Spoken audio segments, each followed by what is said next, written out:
Well, hello and welcome to GOMA. I'm Paul Barclay from Big Ideas on ABC Radio National. Wonderful to be here for the latest GOMA Talks series. This one we're discussing how we can move beyond eco-anxiety. The discussion is a companion to GOMA's current water exhibition. If you haven't been along to the exhibition, I need to give you a recommendation. Get along and check it out. Fantastic exhibition.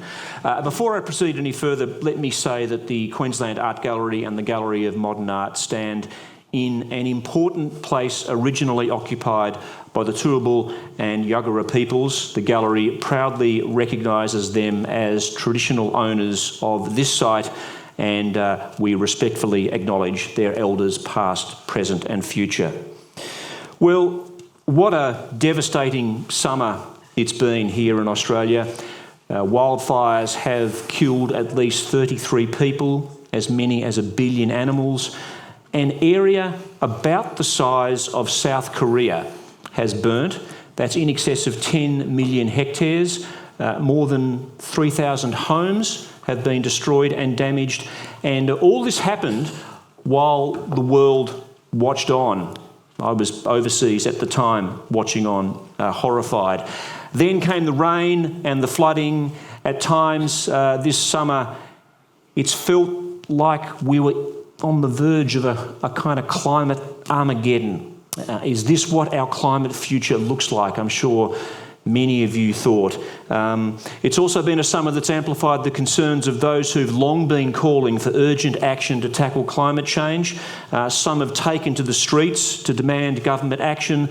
Some too feel dread and anxiety over what they see as an unfolding ecological catastrophe and political leaders not doing enough to deal with it. It's easy to be despondent, but how do we move beyond that sense of environmental doom? What will bring about decisive climate change action? These are some of the questions we'll be talking about tonight. These GOMA Talks are presented in conjunction between QAGOMA and ABC Radio National. I'll be recording this conversation for my radio program on RN, and it will go to air in the weeks to come. Don't forget, and this is important, GOMA Talks is interactive. You can take part in the discussion if you're here in the audience, if you're watching the webcast at home via the QAGOMA YouTube channel, I think it is.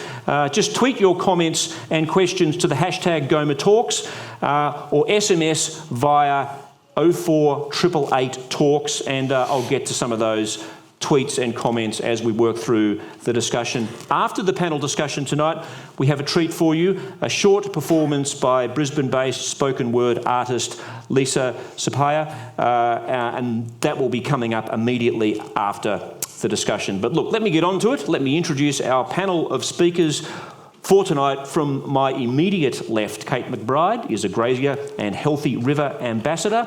Next to Kate, Jamie Graham, an Aboriginal activist and ecologist in training. On my right, we have Varsha Yajman, is it? Varsha Yajman? And next to Varsha, we have Thomas King, the CEO of Food Frontier. Please put your hands together for them.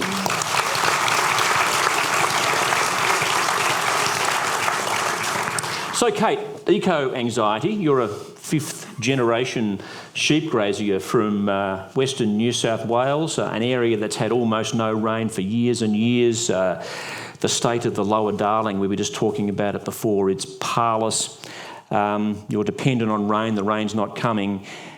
Can you relate to this idea of eco-anxiety? Do you feel it yourself?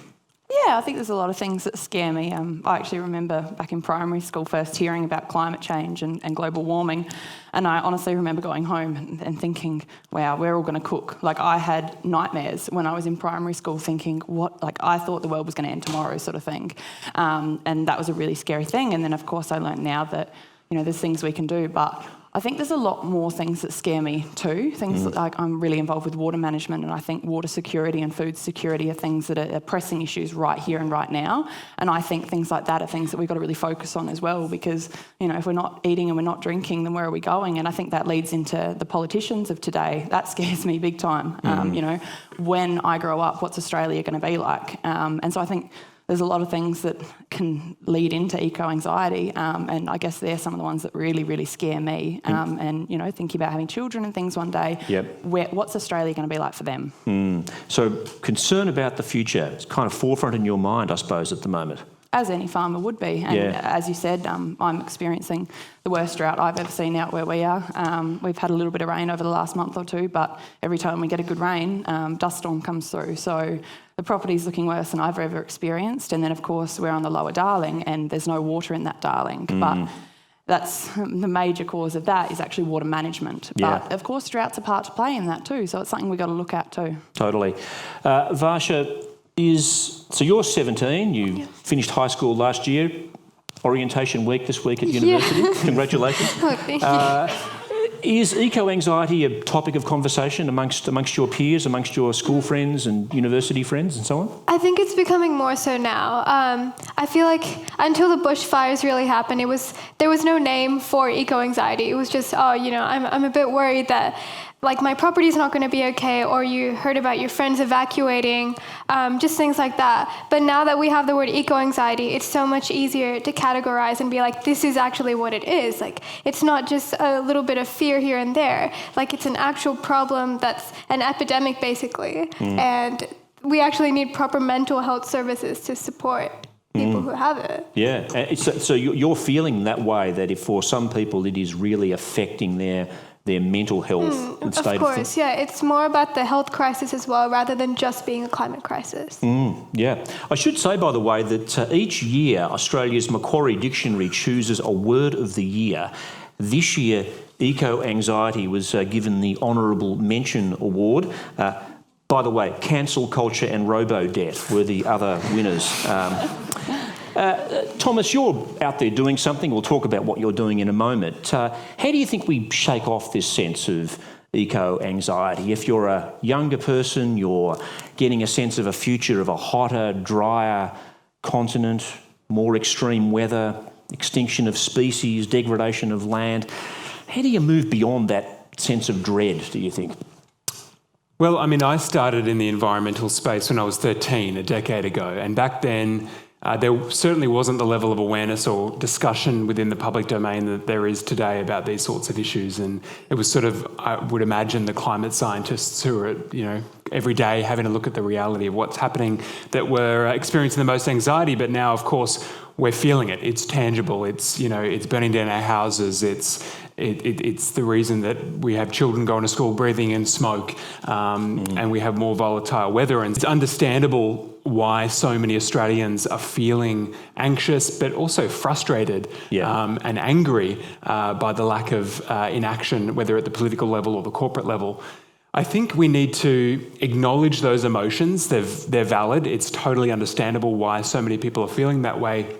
But decide what we want to do with that. Yeah. Where do we want to channel that emotional energy? And I think if we can find ways to be smart and strategic, to come together, pointing fingers and placing blame, I think just causes more division and more polarisation. If we can actually come together to try and solve these challenges, we can get a lot further. And I suppose the danger too is that anxiety and fear and dread paralyses people. When you're paralysed, you're not taking action.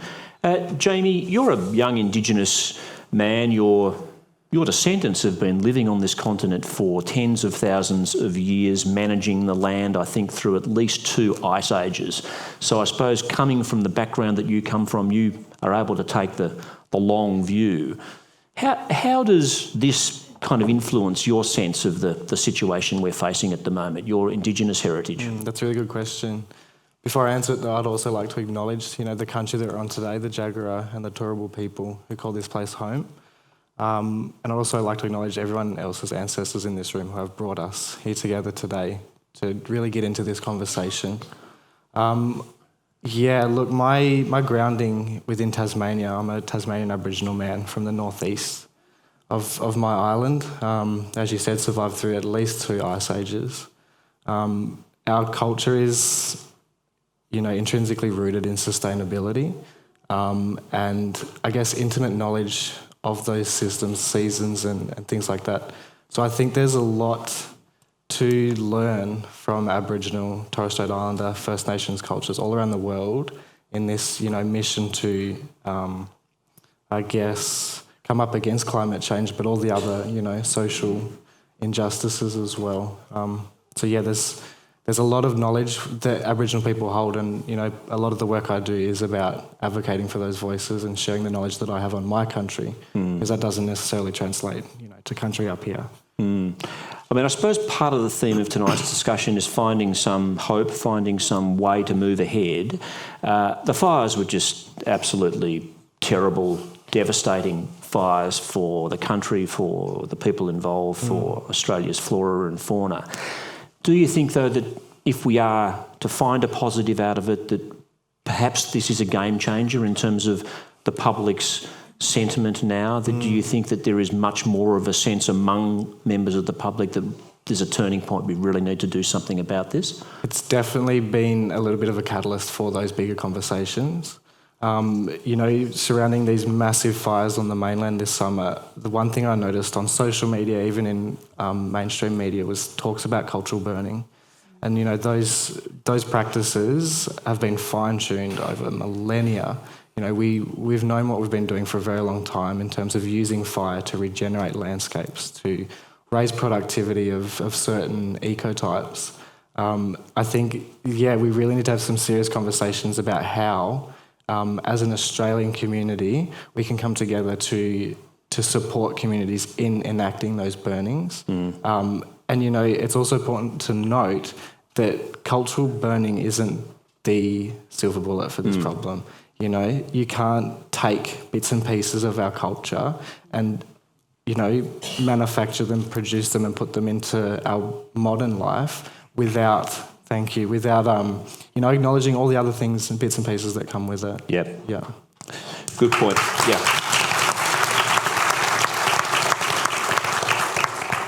Is what we're facing in Australia, Kate, understood, the magnitude of it understood by farmers and graziers in your neck of the woods? I mean, of course they understand the drought. They understand what they're facing on a day-to-day basis. They have concerns, obviously, about water management. We'll talk about that in a moment. How many of them have put two and two together, though, and see this as the result of climate change and are in turn asking for action to deal with that because they see that as the root cause of the drought that we've been experiencing for so long? I think a great deal, and I'd probably go as far as saying most farmers, particularly at our way as well, acknowledge that the climate is changing. The one thing that, of course, you'll have with any demographic, I guess, is people disputing how much of it is man-made, how much of it is naturally occurring.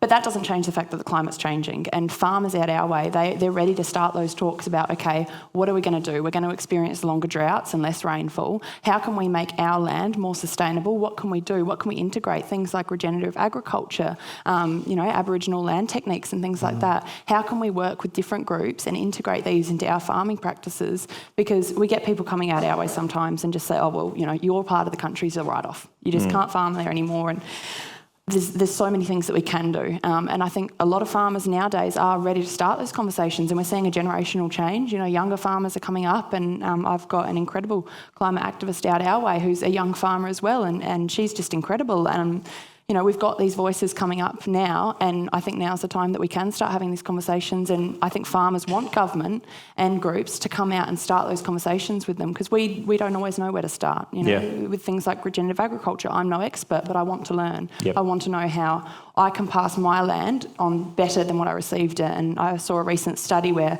it was over 98% of farmers wanted to pass their land on in a better condition than what they received it. We just don't know how to do that all the time. So working out how to do that is a really important step. I've got some comments and questions coming through. I'll just read the first two as comments. Great to see a young farmer tackling the big questions. And how do we affect proper and effective change with a corporate media dedicated to climate change denial? I'll leave that as a comment as well. Could coastal city treated waste and stormwater be pumped over the range to inland rivers? I'll just let them sit. People can ruminate on them. But I thought I'd put this one actually to you, Varsha, an SMS that's just come in. What actions can school students do even though they have no vote in Australian politics? What can young people do? This is obviously a question that you had to ask yourself. Yeah. What's your answer to it? It's been frustrating, honestly, because like with the strikes on September 20th, School Strike for Climate, we turned out 350,000 people nationally, and that's an amazing number. But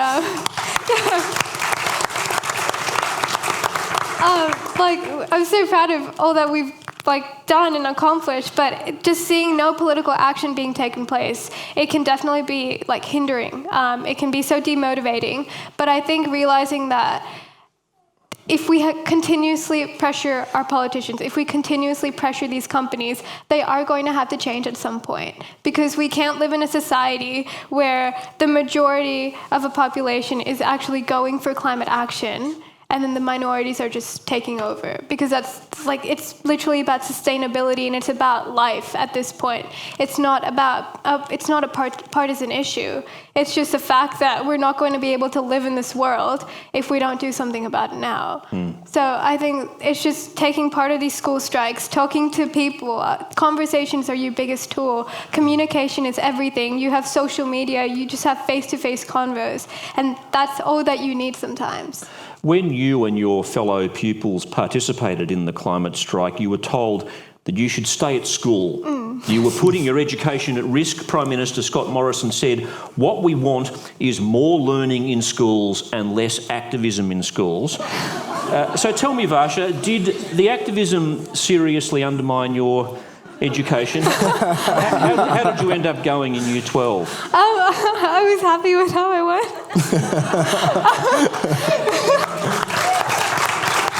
I should say at this point, Varsha is being rather modest. Varsha received an ATAR of 99.15.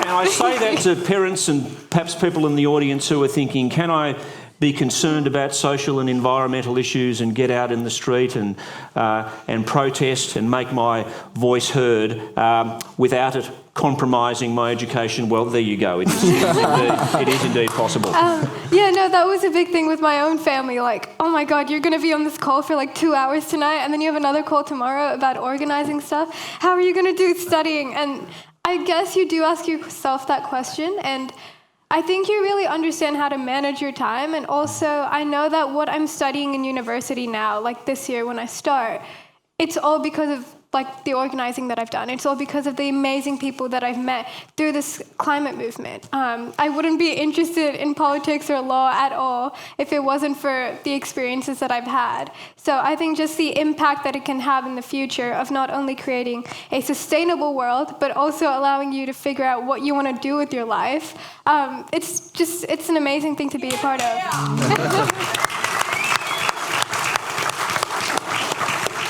Thomas, you're an entrepreneur and I suppose really into business and technology and the forefront of how that can help deal with some of the questions that we're talking about tonight. We'll talk in a moment about specifically what it is that you're working on.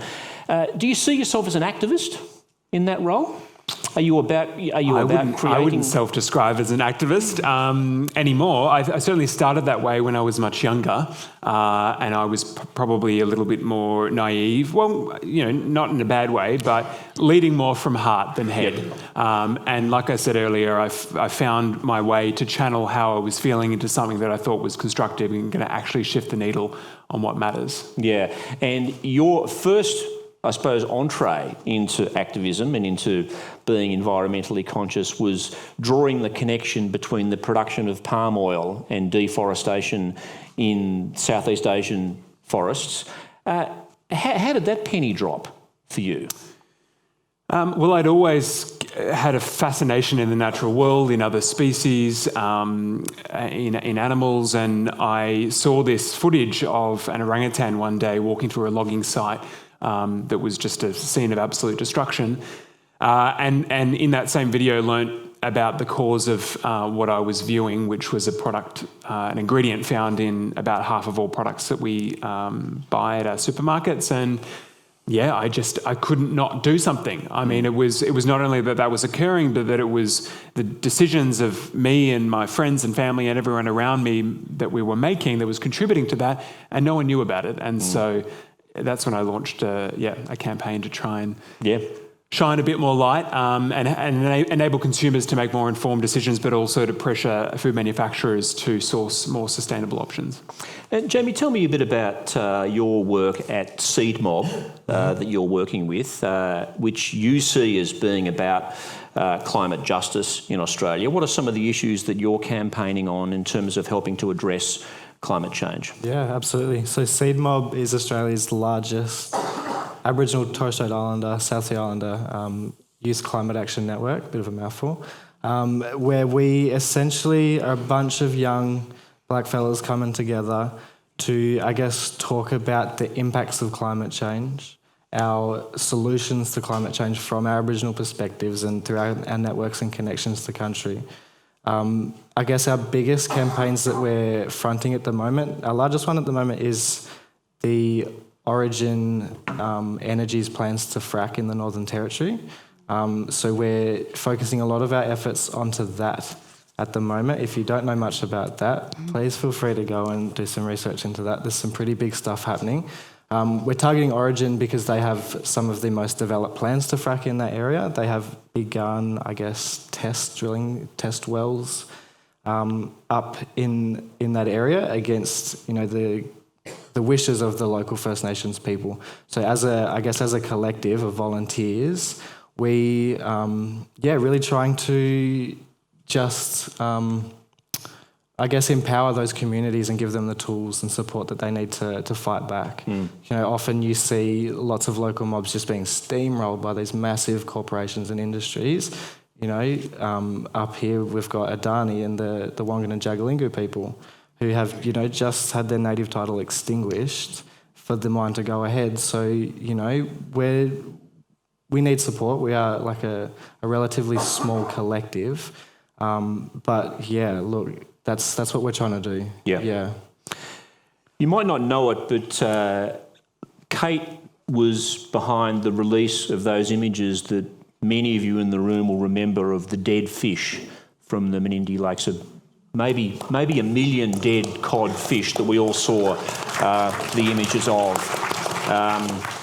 The lakes hold, I think, at the moment, less than 1% of their capacity, and I think that image, those series of images that made it into our Twitter feed and Facebook and onto television really rammed home to us the fact that something was not wrong, that there was an ecological breakdown of significant proportions underway. Since then, Kate, you've used your platform to talk a lot about water in the Murray-Darling Basin, how that water is being allocated, whether enough's been put in for environmental flows, whether too much has been taken out for irrigation. Tell us about what you see as being wrong with the way water management is occurring in the Murray-Darling Basin. Yeah, where do I start? I guess, probably everyone in this room is aware that there's big issues when it comes to water all over Australia, not just in the Murray-Darling Basin. And there isn't enough to go around right now. And the water that is there has to be shared out between agriculture, whether that be irrigation and things like that. And I'm not here to knock irrigation because at the end of the day, we all eat food and fruit and vegetables and things like that. And to an extent, irrigation does have an important part to play in Australia and keeping it going. But right now, we're not doing a very good job of sharing out that water. And I guess as a young farmer, I've been standing up for not just farmers in our region, of course, along the lower Darling River, but also the environment, because the fact is the environment can't speak. And thankfully, because of social media, we got those images out of multiple millions of dead fish occurring last January. And so since then, we've been standing up and trying to raise awareness, because I remember, back before the fish kills happened, I remember everyone out our way saying the city people don't care. Why don't they care? Like, we're left out here to die. The government don't care, and neither do city people. And what releasing that video taught us was that city people do care about their country folk. They just didn't know what was going on. And so since then, we've continued to keep that going. And of course, through the last few months with the fires and floods, we've had so many other issues. And I think what's going on within the Murray-Darling Basin has been a little bit lost. But of course, I'm still sitting on a completely dry Darling River. And people will say, well, the Darling River's meant to go dry, and I'm on the lower Darling. And so it's actually not. We are below the Menindee Lakes, which hold up to 7 years' worth of water. So You know, people, I saw a SMS before saying, how can a farmer stand up and talk about climate change? But I think farmers have a really important role to play to look after environment and to keep Australia going. Yep. That was one of the tweets. Another one of the tweets, and perhaps this is a good point to bring you back into the discussion, Thomas. What do you think about the need to cut down our consumption of animal products if we are to have any hope of managing climate change? And Kate, there were some earlier questions and comments about a farmer speaking up when you're producing animals and the, I suppose, implicit message there that animal production is fueling climate change. I'll come back and get a response to you on that in a minute. But Thomas, this is an area that you're working on, very much involved in. You're involved in a company that's promoting cellular meat, plant-based meat as an alternative to industrialised agriculture. Before you talk about that, how much of a problem do you see industrialised agriculture for the environment in Australia? It's pretty significant. So, I mean, all forms of food have some environmental footprint. I think that's the first thing we need to acknowledge. Essentially, all forms of food production at this point. Agriculture is the second greatest source of emissions in Australia after the energy sector. So the Australian government says it's about 13%. That fails to include several points of the supply chain, though, and so when you actually look at something like land clearing included in that industry, Beyond Zero Emissions looked at data from CSIRO and University of Sydney and aerial photography, and they calculated it would balloon out to about 33% of Australia's total emissions coming from agriculture. Of the 13% that the government does measure, 73% of that is from digestive gases, so from cattle and sheep. And so it's significant, and it is an area that needs more attention, and I can speak more about the varied solutions that needed for that. It's not a silver bullet. It's not about saying, you know, everyone goes vegan tomorrow. It's not about saying that all farmers are bad and contributing to this problem. I actually take issue with the sort of tone and sentiment of that comment that came through. I don't think it's very helpful. But yeah, there are several key approaches that are needed to overcome this challenge. And I suppose one of the central approaches is looking for alternatives to animal-based food products. So looking to alternatives to meat, alternatives to milk, for example. And this is something that you're working on at the moment. What are you doing? Yeah, so the picture is pretty clear, and we've seen recommendations from United Nations, Chatham House, University of Oxford, the list goes on, that the West needs to eat less meat, essentially. That also means we need to diversify protein supply with options that aren't reliant on livestock and that require fewer resources. And so some of the key alternative forms of protein that are emerging are either plant proteins or plant-based meat alternatives, which are the products that we've seen becoming increasingly available, some of those very meat-like options that are made from a particular plant protein, legume often. Then there's the field of cellular agriculture, where groups of scientists and chefs and entrepreneurs are producing real animal meat, but instead of growing that meat on the skeletal system of an animal, they're taking a tiny sample of cells and feeding that nutrients directly, and it requires far fewer resources. And then there are other sort of biotech solutions being explored as well. And so it's a key part of the solution. And what potential does that have? I mean, we are not going to stop as a nation eating beef and lamb, even though I know there's probably some people in the audience who would think that that's an aspiration that we should be moving toward. It's not actually going to happen. So how much of the market do you think can potentially shift from animal-based meat consumption to these alternative meats that you've just described? So the not-for-profit that I run, we're Australia's think tank and industry advisor on alternative proteins. It's called Food Frontier. We undertook consumer research with Colmo Brunton last year to actually look at where are Australian consumers at with their consumption of meat. At the moment, 32% of Australians are either meat reducers or quote-unquote flexitarians. An additional 10% are mostly or entirely meat-free, vegetarian or vegan. So 42% of the population are actively reducing their meat consumption or have already eliminated it entirely. Meat we don't eat meat because of how it's produced. We eat it for the end product, the taste, the convenience, the cultural significance. And so if we can offer people more options that give them that familiarity and that convenience and that nutrition, but with fewer adverse impacts, I think it's a really effective way for people to eat a greater diversity of proteins and reduce their environmental footprint. Okay. So is this an existential threat, Kate, to your business? How do you feel about eating a plant-based hamburger? I'd never write anything off, and that's what I think. We get it quite often. It's like, oh, are they a threat to you? And it's not at all. I think there can be maybe even partnerships one day. And you look at us as farmers. I mean, I'm speaking to someone the other day, and he told me he was a kangatarian. So all he ate was kangaroo. Yep. And he gave me all these great reasons. He said, there's no transport of the animal. There's too many of them in Australia right now. They're overpopulated, and because of the drought, they're dying. There's some great things coming through to that, and I don't think that's an issue at all. I'm all for that. We've got too many kangaroos on our place, so and that's not a threat to us either. Yeah. The future of, I guess, the whole world, we need to be working out different ways of creating food, because we can't feed the amount of people we've got on the planet right now. And we're seeing at the moment our livestock numbers are decreasing in Australia, and particularly after this drought, we're going to have issues feeding the amount of people we've already got. So, I think there's so many great things that are coming up, and that's just one of them.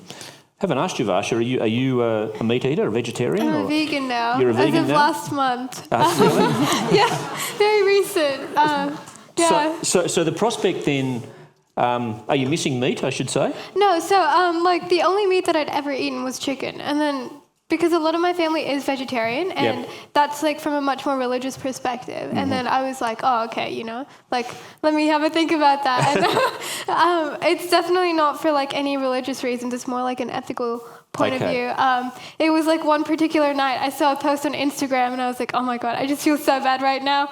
I'm vegan from tomorrow. And it happened. Obviously there's slip-ups here and there, but I think the idea of a flexitarian, I think that's great as well. Oh no, not that sounded so bad. Obviously accidental things, because I was overseas, and it was just I couldn't read the label and I accidentally ate something. And the guilt's there. It's there, don't worry. Jamie, what do you think about, fake meat hamburgers and minced meat and so on? I'm all for it. Yeah. All for it. I think on the topic of diet, there's some really cool things to think about in traditional land management, getting back to that stuff, in the way that the old people and indeed today's Indigenous communities still, subsist on their lands.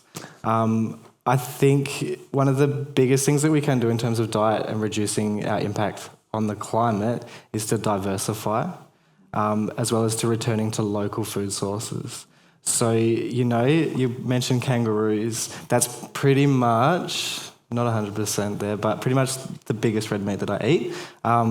As well as, wallaby, even possums back home. It's so good. If you ever get the chance to try possum, please do. Make sure it's cooked right. But yeah, and then, getting into seasonal foods like our migratory mutton bird. I'm not sure if many of you know about that one.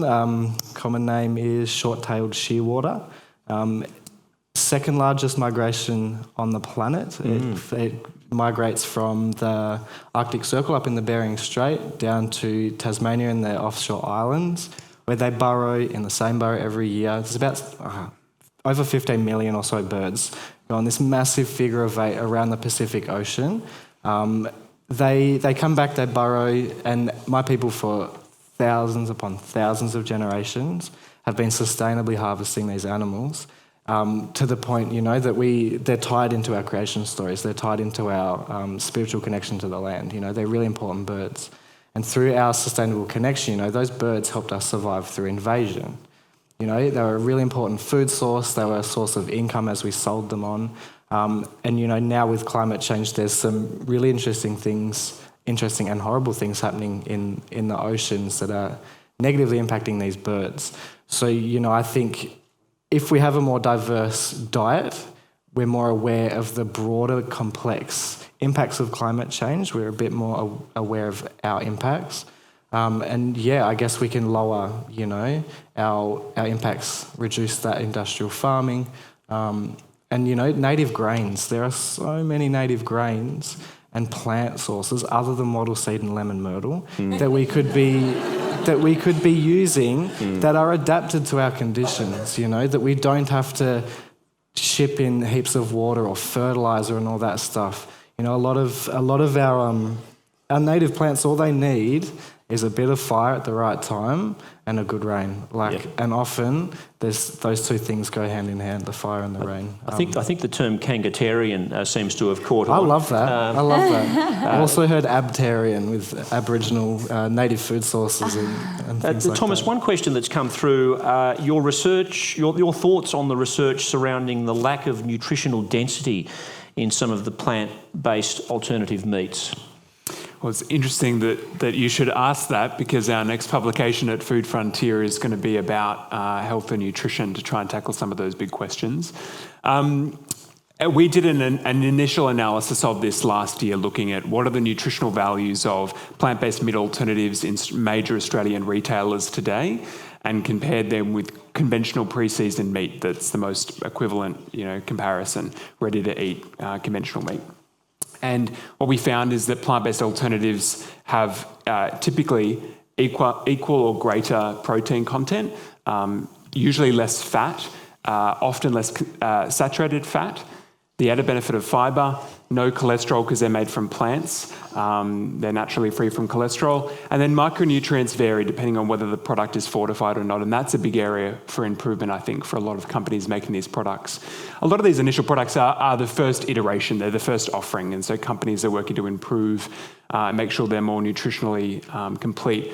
But I just wanted to also link back to something that Jessie said. I totally agree that if you can eat locally, you should, and that's a great thing, but there was a recent study that University of Oxford did, an LCA research group, and they looked at 38,700 farms across 119 countries and looked at the emissions of different food types. And as we've already covered, animal products were 7 of the top 10, but they actually found that what you eat, the kind of food, and the impact that producing it has is far, far greater in terms of emissions than the transportation. So even if you're eating a plant-based product that's come from the other side of the world, it may actually still produce less greenhouse gases than some other locally produced products. So we need to think about that entire supply chain. I did want to come back to the water issue, Kate, because you've been calling for a royal commission into water management in the Murray-Darling Basin. I understand, I didn't check the news just before I came in before, but it was being reported today that Scott Morrison was about to introduce a royal commission into the bushfires. I'm not sure whether that got announced today. It did. What about a royal commission into the Murray-Darling? What would you like to see it examine? I think it's got to be quite large in what it looks at. But I think one of the first things that's got to be looked at is, the Murray-Darling Basin Plan is a $13 billion plan. Now, more than half of that has now been spent, and the rivers are no better off. So where is our taxpayers' money going? Because now we've got millions of fish that have died this past summer just gone. We've got livelihoods being destroyed. The Aboriginal people that are out at my way, who I have a great deal of respect for, the Barkinji people, one of our nearest towns is Wilcannia. And that has a life expectancy for women of 42 and for males 37. And we know that when there's no water in this river, that crime rate increases and life expectancy decreases. Yeah. So if that isn't enough for a royal commission, that we're seeing people dying too young, we're seeing an ecosystem that's just collapsed, then I don't know what is. And the way that I like to think about it is, water is the most precious thing that we've got on this planet. It keeps everything going. And as Australia, living in the driest inhabited continent, we need to be looking after that. And I think a royal commission is something that can get to the bottom of where the money's gone, the corruption that's gone on, and what's allowed these issues to occur. Yeah.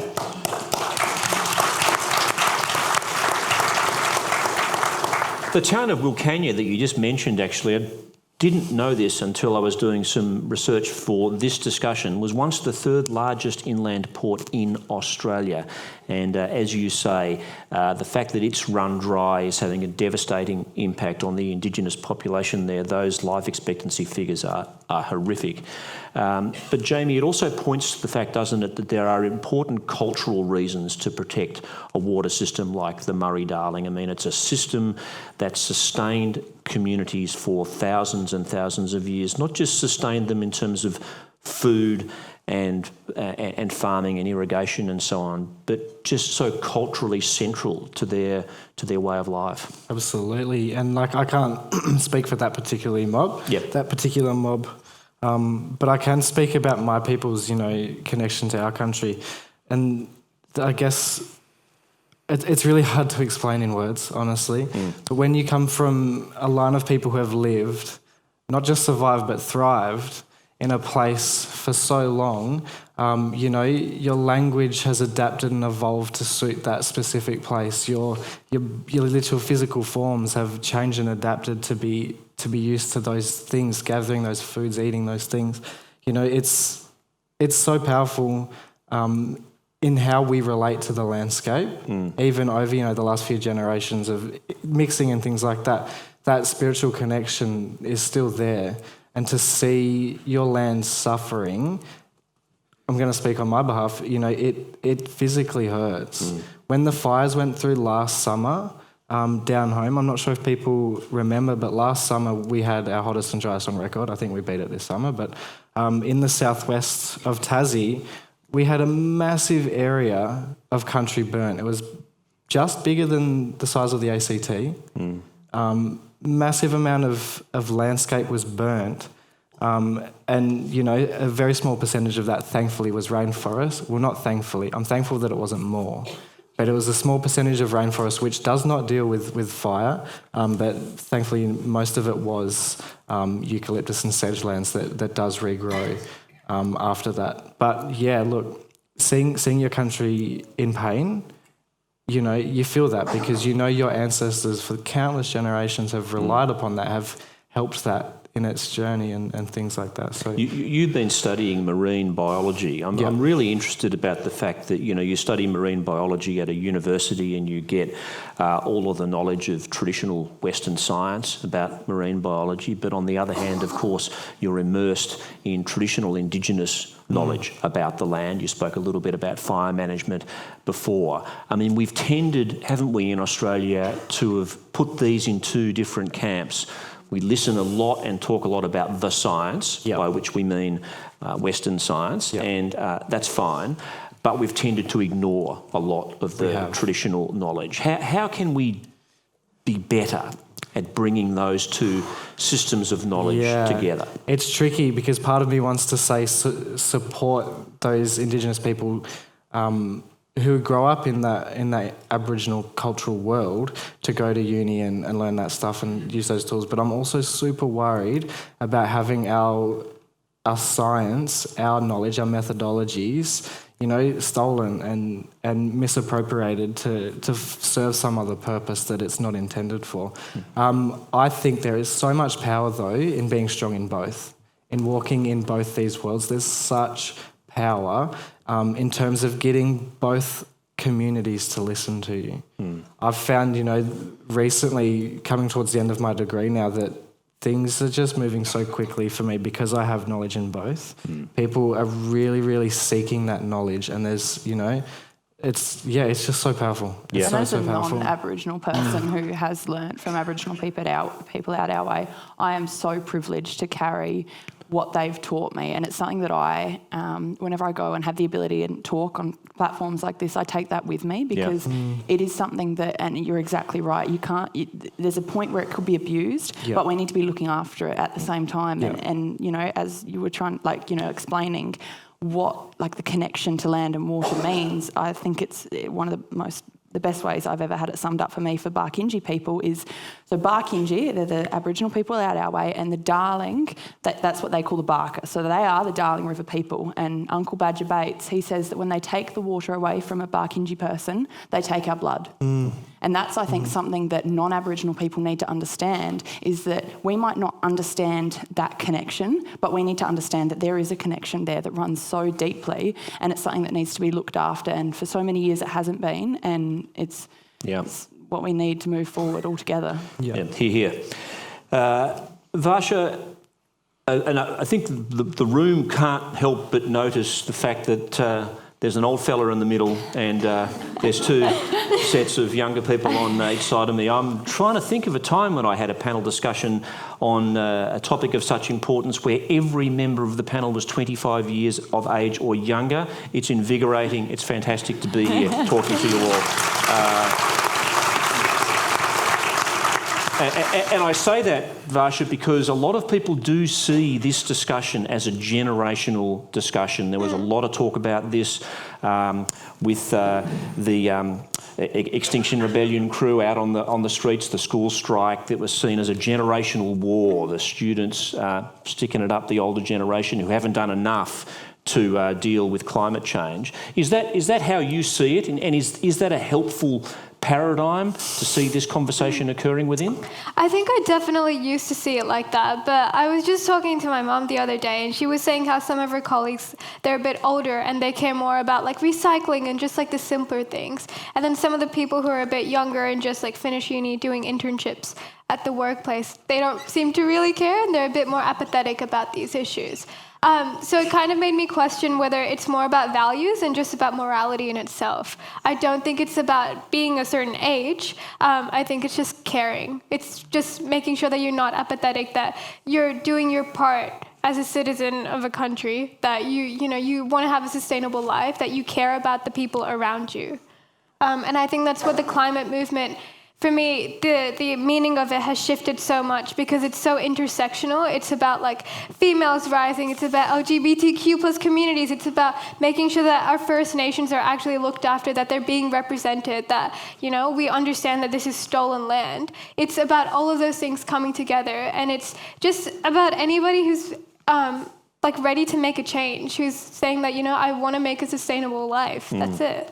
We're getting a few questions coming in on the kind of specific topic of eco-anxiety. One of them, should we reconsider having children in a world where the future looks so bleak? You're too young to be thinking of having children just yet. But is it something in the back of your mind that you've thought of? Yeah, for sure. And a lot of people I've talked to have definitely been like, I don't know if I want to bring my kids up in a place like this. Yeah. And that's so valid because even thinking about what careers you want to do and what's actually going to be available to you in a few years' time, there's not that much because every single time we're thinking it's like, these jobs are probably going to go, and then tourism industries are just declining already. So just the economic crisis itself is terrifying, and then the climate crisis itself, and then the health crisis. It's all just morphing into one big fear of terror at the moment, and Yeah, I'm laughing, but I shouldn't be. It is. I mean, these are incredibly serious issues. We've got to almost the end of the discussion without having discussed politics and political leadership very much. How would you judge the state of political leadership, Thomas, at the moment around these issues? Oh gosh. Look, I think it's firstly important to say that there's no one group of people in society that are responsible for this. This is a collaborative effort. Every major stakeholder group in our society needs to be providing input and having engagement on these issues, whether it's the public sector, whether it's the private sector, whether it's investors, whether it's consumers, and so. And not enough is being done at that political level, and I think it's unfortunate that there are people that often pursue these career paths, particularly in politics, where they have the right intention, their heart's in the right place going in, and they just get swallowed up into this political machine that is Canberra, and just. Find it so hard to achieve what they originally set out to do. And I also think it's triggering for some people of a certain generation to be hearing from a lot of young people who are pointing fingers and placing blame, which I don't think is the solution. But in some ways they see, I'm sure, themselves in those young people, and those young people are forcing them to confront the extent to which they've conformed to a system they once set out with the ambition to change. And so... Kate, you've expressed in the past some thinking that maybe you'd like to have a crack at politics. What are you thinking about that right now? Well, I actually, at the last election, was given the opportunity to get involved if I would have liked to, and I turned that down because I said... You were approached by a political party? By a couple. And I said to them, the first thing I always said to myself was I'd never get involved with politics before I'd finished uni. I want that little bit more of lived experience and things like that. And I sat there and I thought to myself, and I was like, okay, can I make change right now?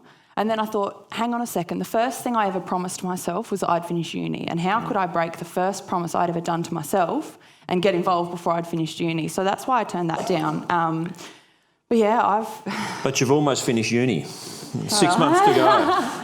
So yeah. it becomes a question once again in your mind, I suppose. I think my issue is, and I see it with a lot of my friends and family and things, that we've lost faith in the major political parties. And it's not just about climate change or things like that. You know, it's a wide range of what they're doing and what they say they're doing but they're not doing. And so if I can make a change and I am that person to stand up one day, then so be it. But I'm not going into it, you know, I'm going to become a politician. That's not what, you know, I ever started. And to be honest, you know, if you'd asked me 3 years ago, what do you want to do with your life? I would not have even imagined going into politics. But it's young people, like I'm sitting beside right now, that are one day going to be those people that are in those, you know, places of power. And I just hope that we don't make the same decisions that the current people that are in power are doing. Yeah. Jamie, you get out around schools, talking to young school kids. We've heard about your involvement in the seed mob and your enthusiasm for getting greater Indigenous knowledge into the community. What gives you hope? I mean, this is a discussion where, and there's many more texts and tweets than I can read out, but a lot of them on this theme of eco-anxiety, how do I deal with it, and so forth. What gives you hope? How do you get over this idea of eco-anxiety? Something that's helped my people deal with this concept, and we've felt it for over 200 years, you know, eco-anxiety. We've felt that for a long time. Something that's helped us to overcome that is each other, is community, is to coming together, talking about these things, coming up with solutions, finding what keeps you sane, whether that is, I don't know, climbing a mountain if you're me, or, you know, any other list of things that help you relax. But yeah, at the end of the day, you've got to have your people. You've got to find like-minded individuals who you relate to, who understand that anxiety, and then do something together.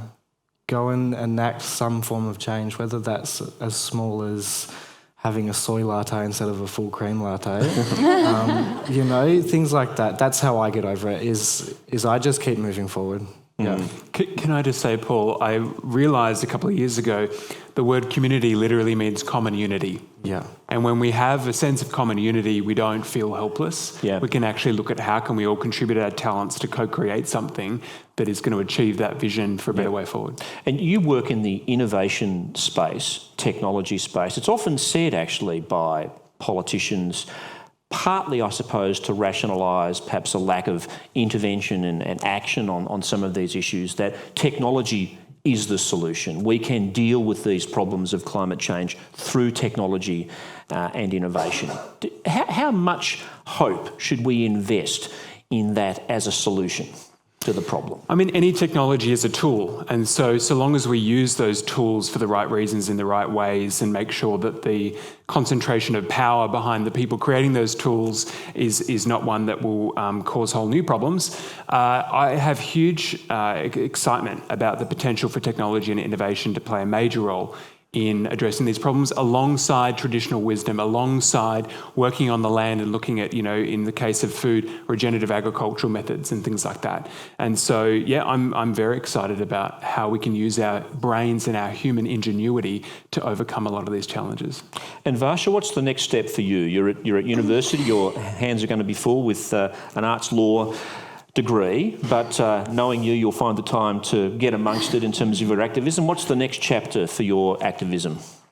So this year I'm stepping in as schools coordinator for the Australian Youth Climate Coalition. And so just like mentoring, like going around to schools and being able to hopefully run workshops and also running like a climate program, I guess. That's kind of how I got involved. So really learning about campaigning, learning about climate science, how to talk to your local member of parliament, those skills. And you realize how important they are later down the track. When I was learning them, I just didn't understand the value. And now being able to do these talks and things, it really comes down to those individual actions sometimes and being able to put that pressure. So I hope to keep doing that.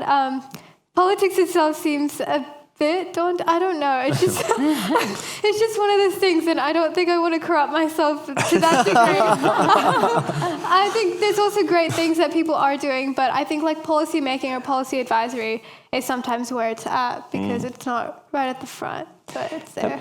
How much of an inspiration has Greta Thunberg been to you and your activism? A massive inspiration. I think just seeing one girl being able to do something and then having a massive community of amazing people at School Strike and like AYCC has just been like, okay, I have all these people around me. I should be able to do something about it too. Yeah. And you're managing to keep hopeful as well? I think we all have our moments where we're feeling really demotivated, but it's just about realizing that if not now, then when, and like, if not who. Okay. Yeah. Fantastic discussion tonight. Please put your hands together for our terrific panel. Kate, Jamie, Varsha and Thomas. Now, before we go, we've got a real treat for you. I'd like to welcome to the stage Lisa Baker, Brisbane-based community organiser, youth leader, spoken word artist. She's a descendant of the Tokelau Island, a Pacific island nation threatened by rising sea levels due to climate change. Please welcome Lisa to the stage.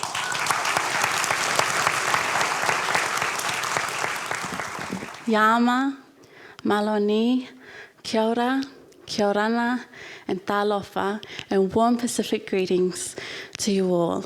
First and foremost, I'd like to acknowledge the First Nations custodians of the land in which we gather in today, the Turrbal and the Yagara people. I'd like to deeply pay my respects to the elders, past, present, and emerging.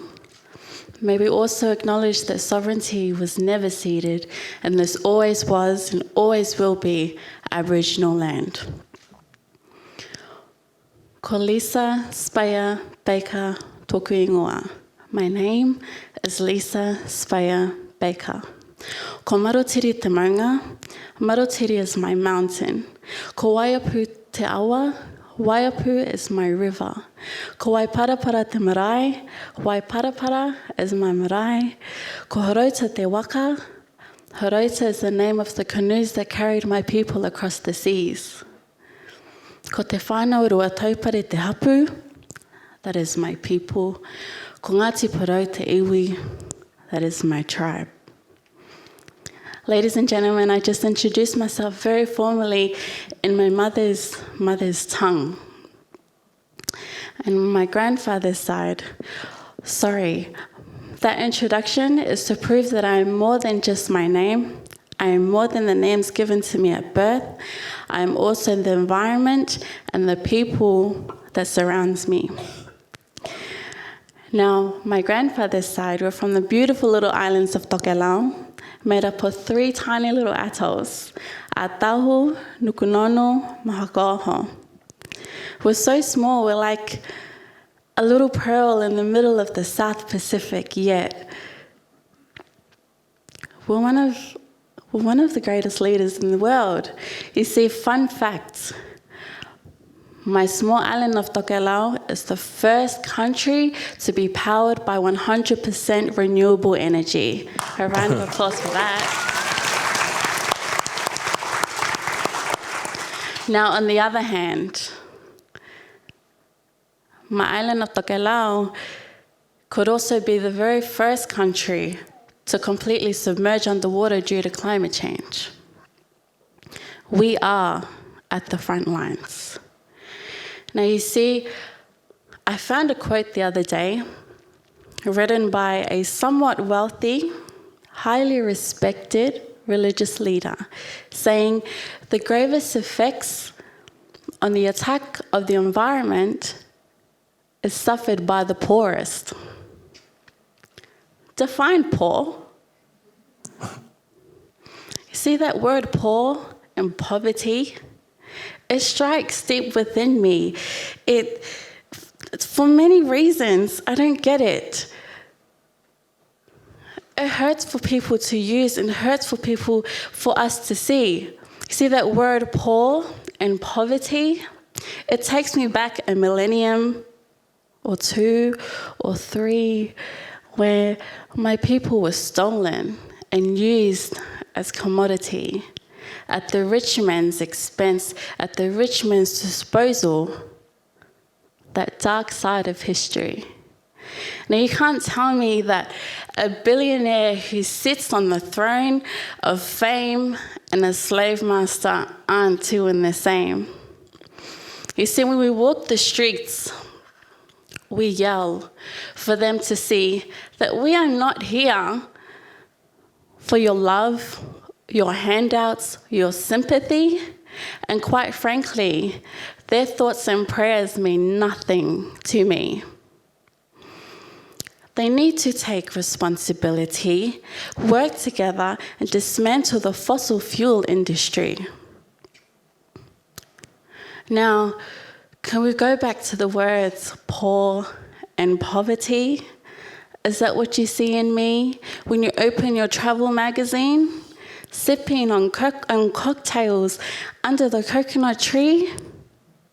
Serenaded by the breeze that comes from our sea? I bet not. How can we go from very poor to luxury? Now, there are many things that cause eco-anxiety, often nameless. There are names, labels, and incorrect terminologies. Now, this distorts our image and our capabilities, and it disrupts the view the world has on my Pacific countries. And for the record, the word poor means lack of money to live. Our currency in my culture is if you have it, give. And I promise you, in my world, my people are disgustingly rich. So before I leave you today, I have one last thing to say. Others may not have known before, but I sure hope they know today. When you speak of my Pacific, be sure to put respect on our name. Thank you.